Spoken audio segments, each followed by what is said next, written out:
Bonjour à tous, on est déjà au 5e épisode de la série sur l'analyse complexe et aujourd'hui on va parler de fonctions holomorphes. Alors c'est un truc qu'on a déjà rapidement évoqué dans les vidéos précédentes, donc je vais préciser les définitions ici, puis après on discutera de pourquoi c'est important. Alors si je récapitule un petit peu, pour l'instant on a parlé d'une autre classe de fonctions qui sont les fonctions analytiques.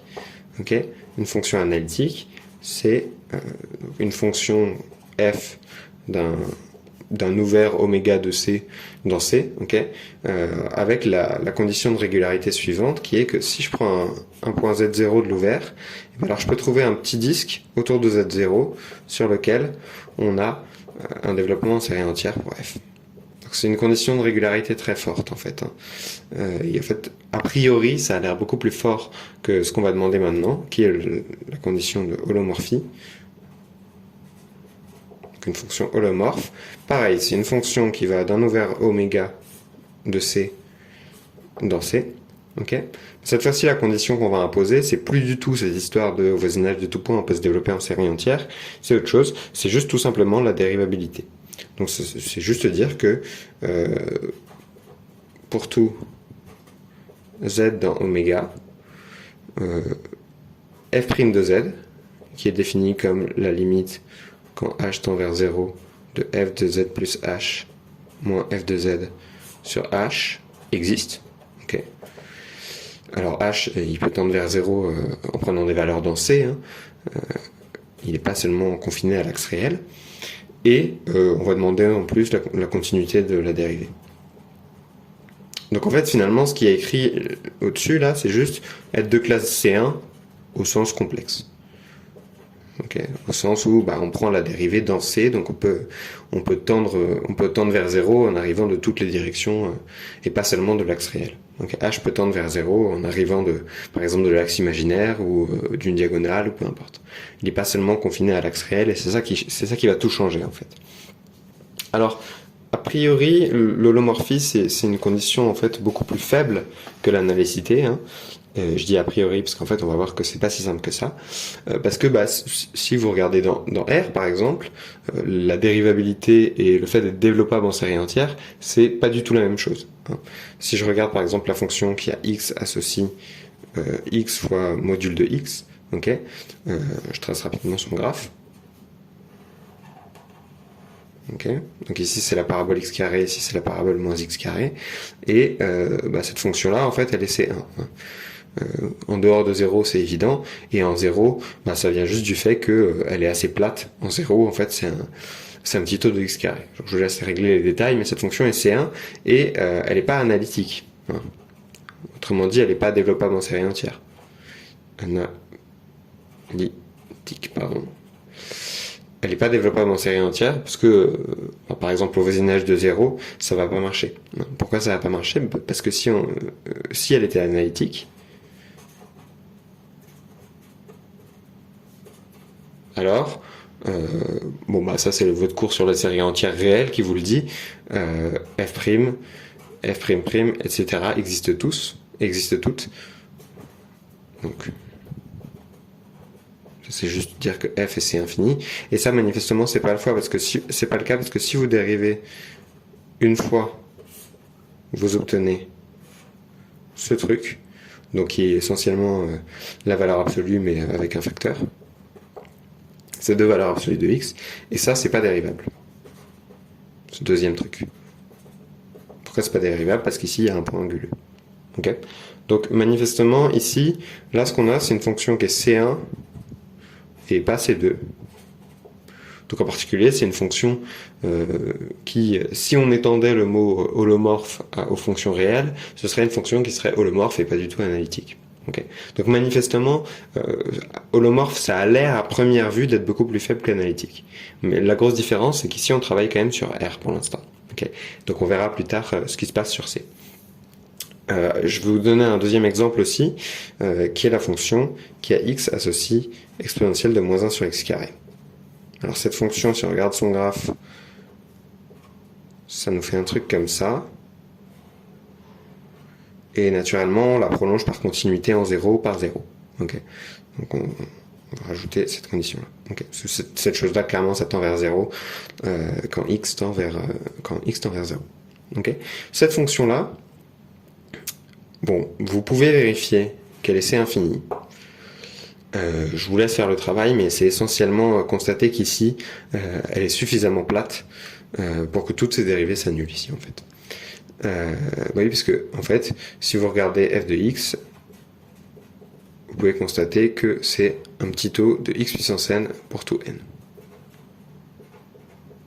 Okay, pour tout n supérieur ou égal à 0, par exemple.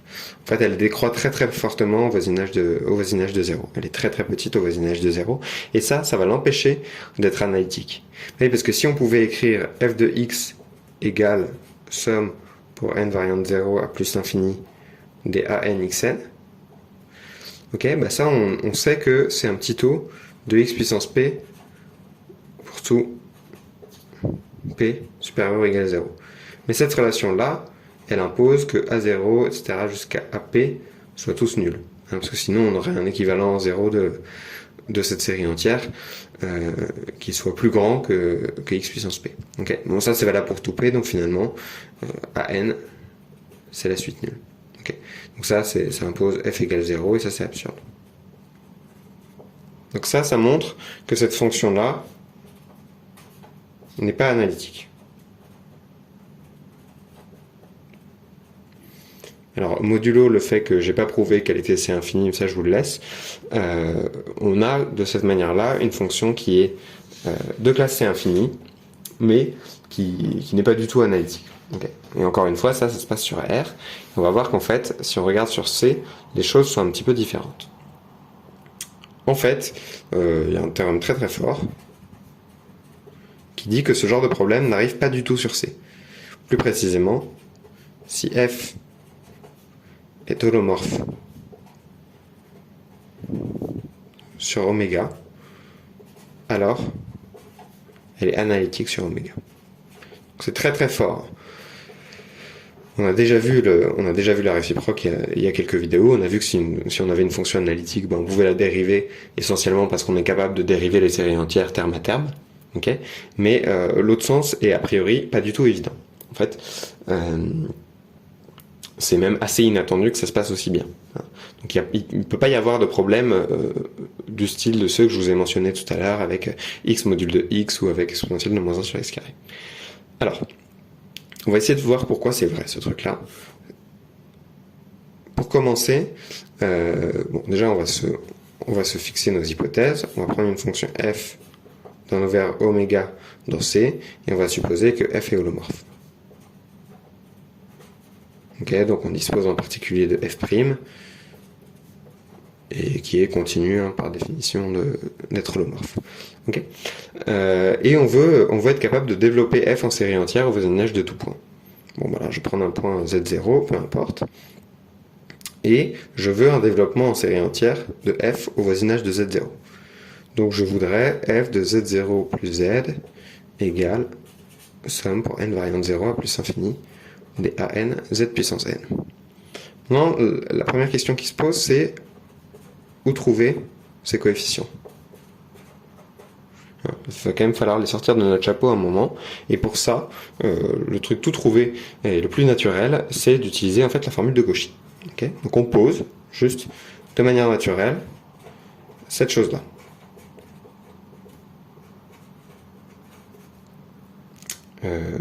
Exponentielle de moins in θ, dθ, et il manque un 1 sur n r puissance n. Alors, pourquoi on pose ça? Parce qu'on sait que si jamais f est analytique, alors il y a forcément cette égalité-là. Et ça, c'est quelque chose qu'on a montré dans les premières vidéos sur les formules de Cauchy. On sait que si f est analytique, alors forcément on a ça. Ok?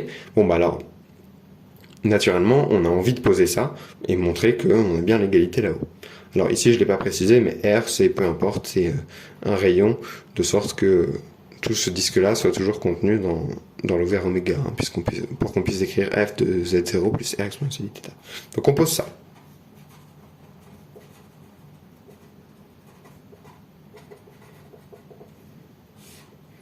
Et ça, c'est une définition des AN. Et maintenant, la question, c'est est-ce qu'on ne peut pas montrer cette égalité-là? Okay. Bon, alors, partons du plus compliqué, regardons cette somme-là et essayons de voir ce qu'elle vaut. Alors, on va retomber essentiellement sur la formule de Cauchy, hein, sans surprise. Donc on a somme pour n variant de 0 à plus l'infini des an z puissance n, c'est la somme pour n variant de 0 à plus l'infini des z puissance n sur 2 pi r puissance n intégrale de 0 à 2 pi de f de z0 plus r ei θ exponentielle moins i n θ dθ. Ok, alors là, il va quand même falloir se poser des questions de convergence avant d'écrire ce genre d'égalité. Et en fait, on constate que comme f est borné sur l'intervalle sur le cercle de centre Z0 et de rayon R, comme elle est continue, toute cette chose-là, c'est borné. Et ça dépend pas de n, hein, parce que ce truc-là, c'est de toute façon le module 1. Okay, et ce truc-là, si on prend module de z strictement inférieur à module de r, il y a une décroissance géométrique de z puissance n sur r puissance n, et donc cette chose-là converge suffisamment fort pour qu'on puisse écrire ce genre de somme et intervertir des limites et des intégrales après. Alors, je précise un petit peu ce qui se passe. Donc ensuite, on a cette somme-là, pour n variant de 0 à plus l'infini, de l'intégrale de 0 à 2pi de f de z0 plus r ei θ. Et ensuite, on va avoir z sur r ei θ puissance n, et il reste un 1 sur 2pi. Okay. Donc là, j'ai juste, pour l'instant, j'ai rien fait de spécial. J'ai juste rentré ce terme-là à l'intérieur de l'intégrale. Mais maintenant, on va intervertir la série et l'intégrale. Pourquoi on intervertit la série en intégrale? Parce qu'on veut faire apparaître une série géométrique. Alors là, il va être grand temps de se demander pourquoi j'ai le droit de faire ça quand même. Et c'est essentiellement dû au fait que, en fait, on peut faire une convergence dominée sur cette intégrale-là, parce que cette chose-là converge assez vite vers 0, donc nous fournit une domination en utilisant le fait que cette chose-là est bornée. Okay. Donc je vous laisse vérifier les détails, mais il n'y a pas spécialement de difficulté. Alors, si on écrit les détails,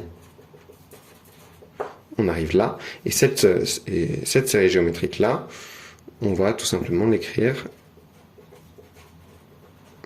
sous la forme naturelle, ce qui donne cette chose-là.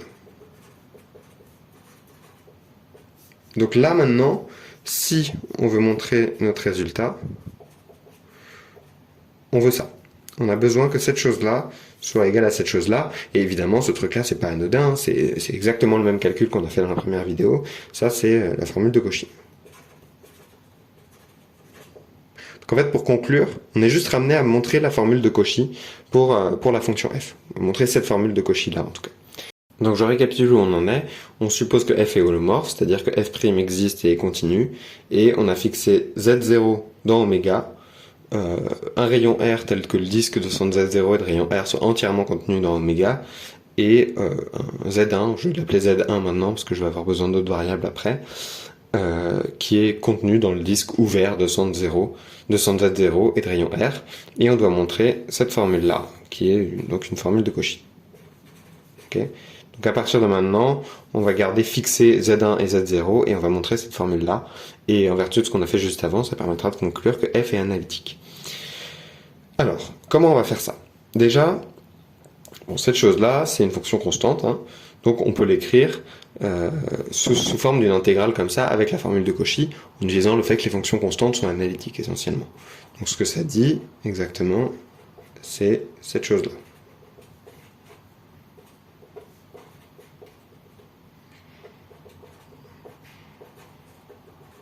Donc là, j'utilise la formule de Cauchy pour les fonctions analytiques, hein, que je connais déjà, mais uniquement pour la fonction constante égale à ça. Okay. Il n'y a pas spécialement de difficulté. Si vous voulez, vous pouvez refaire le calcul. C'est essentiellement développer ça en série entière, tout simplement, et constater que ça n'a pas de variable dans l'intégrale, donc on peut le sortir de l'intégrale. Il n'y a pas de θ qui apparaît là-dedans, donc on peut le sortir de l'intégrale. Et ça utilise quand même le fait que Z1 est de module strictement inférieur à R pour pouvoir faire le développement en série entière ici. Voilà, donc maintenant, une fois qu'on sait que ça, qu'on connaît cette égalité-là, pour montrer cette formule de Cauchy, si on regarde la différence des deux, ça revient à montrer cette formule-là.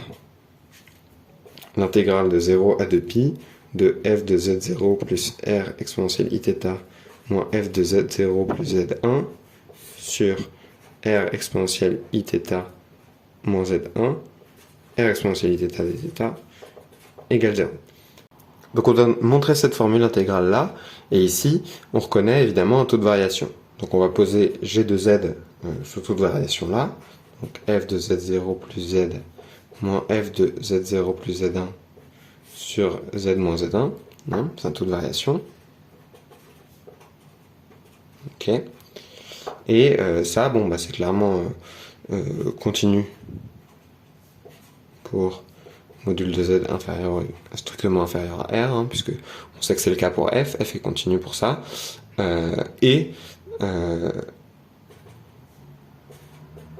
utilise aussi le fait que f' de z1 existe, okay, pour pouvoir prolonger ce quotient-là par continuité en z1 par f' de z1. Okay. Autre chose, c'est également dérivable. Et même en fait C1 sur le disque de centre 0 et de rayon R, privé quand même de Z1, parce qu'a priori on n'a aucune idée de la dérivée de ce taux de variation en Z1. C'est dérivable là-dessus, c'est juste par opération sur les dérivés. C'est un quotient de fonction dérivable qui s'annule pas, donc c'est clairement dérivable, vous pouvez vérifier, c'est exactement la même chose que sur R. Ça fonctionne exactement pareil. Donc g de z, c'est une fonction qui est continue partout, okay, et qui est dérivable en gros presque partout. Il y a juste ce point-là où ça marche pas, en fait elle est même C1 presque partout.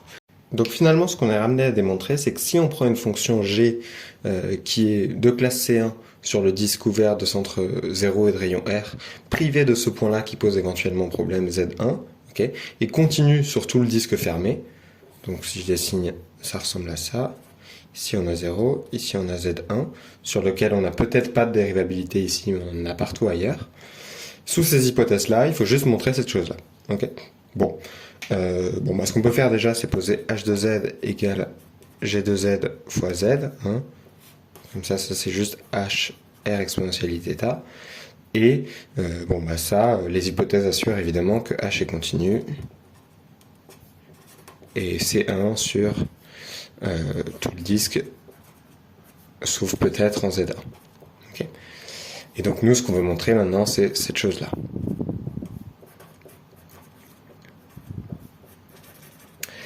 Bon, là, ce qu'on va faire, c'est qu'on va faire varier R. Donc, on va prendre ρ à la place de R. On va prendre ρ dans 0R.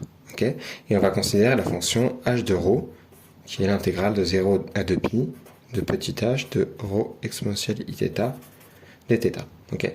Et l'objectif, c'est de montrer qu'en fait, cette fonction-là est la fonction nulle. Donc déjà, la première chose, c'est qu'on a clairement h de 0 égale 0. Alors ça, c'est juste dû au fait que petit h de 0, c'est 0 au vu de l'expression de h qu'on a donnée là-haut. Donc maintenant, on aimerait bien montrer que h, c'est tout le temps 0, et pour ça, l'idée, ça va être de dériver h. Alors, il faut faire un petit peu attention, les hypothèses sur h, sur petit h, nous assurent que la fonction qui a t associe petit h de t exponentielle iθ, elle est de classe C1 sur cet intervalle-là, mais privé du point module de Z1. Hein. Oui, parce que le seul point où G n'est pas dérivable, c'est Z1. Et donc le seul point T où H ne pourrait ne pas être dérivable, ce serait pour T égale module de Z1. Okay. Donc c'est le seul point qui peut poser problème. D'accord. Et donc elle est C1, donc en particulier, on peut dominer par des constantes, et donc on peut appliquer un théorème de dérivation sous le signe intégral.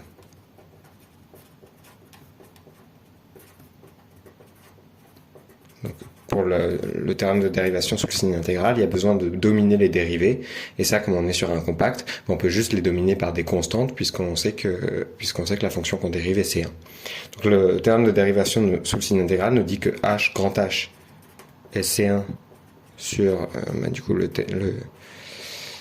l'intervalle sur lequel on est. Donc c'est-à-dire éventuellement Z1 ça peut poser problème, module de Z1 ça peut poser problème, et on peut dériver comme ça. Intégrale de 0 à 2pi, donc ça va donner h' de ρ exponentielle iθ, et maintenant il faut multiplier par exponentielle iθ. Ok, mais cette chose-là, c'est facile à intégrer, puisque ça, on constate immédiatement qu'une primitive de ça peut être donnée par h rho exponentielle iθ sur rho. Et ça, vous constatez immédiatement que ça fait 0. Vous vérifiez que ça, si on le dérive par rapport à θ et pas par rapport à rho, par rapport à θ, c'est important. J'oublie un i ici, pardon. Si on dérive ça par rapport à θ, ça fait bien ça. Et cette chose-là, ça vaut la même chose en 2π et en 0, puisque juste on prend l'exponentielle de iθ en 2π et en 0, ça fait la même chose. Donc cette chose-là, ça fait bien 0. Donc ça nous montre que h est de dérivée nulle sur 0 module de z1 et sur module de z1 r. Et donc elle est constante sur ces intervalles. Donc ce que ça nous dit, c'est que h de rho égale 0 si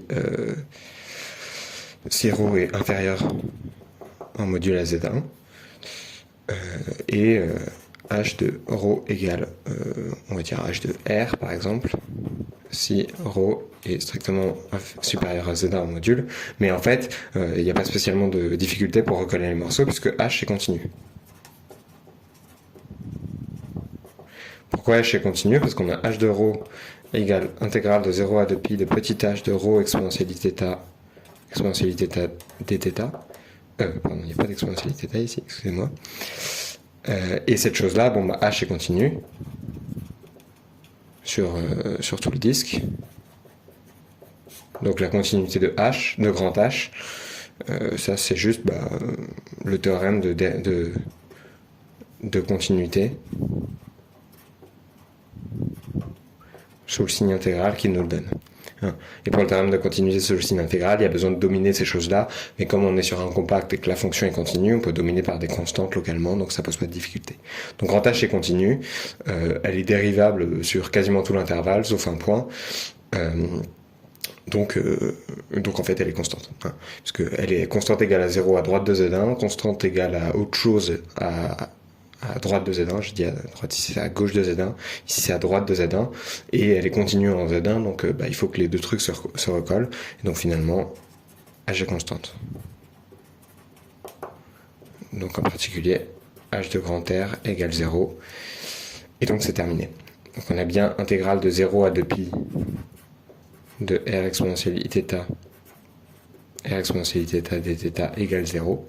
Et maintenant, si on recolle un petit peu les morceaux, si on se souvient de ce que c'était g, ça nous donne que l'intégrale de 0 à 2π de g de z0 plus r iθ moins g de z0 plus z1 sur r iθ moins z1 fois r iθ dθ égale 0. Ok, ça c'était juste. Alors, oui, non, ici, pardon, c'est f. Et ça c'est g de r iθ. Ok, et donc ça, si on se souvient comme on avait fait avec notre formule de Cauchy, c'est exactement la même chose que dire que f de z0 plus z1 égale l'intégrale de 0 à 2π de f de z0 plus r iθ sur r iθ moins z1 fois r iθ. Là, je suis en train de remonter exactement tout ce qu'on a fait depuis tout à l'heure, et il y a un 1 sur 2π qui se balade quand même. Et ça c'est pour n'importe quel z1 de module strictement inférieur à r. Et donc ça c'est la même chose que dire que f de z0 plus z, c'est la somme pour n variante 0 à plus l'infini des an z puissance n, où z est n'importe quel nombre de modules strictement inférieur à r, et où on a posé an égale 1 sur 2π grand R puissance n, intégrale de 0 à 2π, de f de z0 plus r iθ. Donc là ce que je fais c'est juste que j'écris la formule de Cauchy, dθ. Voilà. Et donc on a montré ça pour tout z de module plus petit que r, et donc finalement f a un développement en série entière au voisinage de z0. Et ça a été fait pour z0 arbitraire dans oméga. Donc ça montre directement que f est analytique. C'est exactement la définition de l'analicité. Voilà, donc ça termine la preuve du théorème selon lequel si une fonction est holomorphe sur un ouvert, mettons oméga, alors elle est automatiquement analytique. Et ça c'est très fort parce que ce sera quelque chose de beaucoup plus simple de vérifier qu'une fonction est holomorphe que de vérifier qu'elle est analytique. Donc vérifier qu'on peut dériver en tout point, c'est beaucoup plus facile que vérifier qu'on peut trouver un développement en série entière au voisinage de chaque point. C'est beaucoup plus compliqué de faire la deuxième chose que la première. Donc ça nous donne une caractérisation très simple des fonctions analytiques qui est juste vérifier que le taux d'accroissement est une limite en tout point. C'est beaucoup plus facile à vérifier. Et en fait, l'holomorphisme a l'air beaucoup plus faible que l'analicité, notamment à cause de l'analogie avec le cas réel où cette implication est pas du tout vraie. Mais en fait, dans le cas complexe, on obtient exactement les mêmes objets. Et c'est ce qui fait en fait toute la force de l'analyse complexe. Voilà, donc là, dans les prochaines vidéos, on s'intéressera un petit peu aux fonctions méromorphes, c'est-à-dire des fonctions qui sont pas holomorphes partout, où il peut y avoir des problèmes en certains points, problèmes qu'on va généralement appeler des pôles. Voilà, donc ça sera pour la prochaine vidéo, j'espère que ça vous a plu, et à bientôt.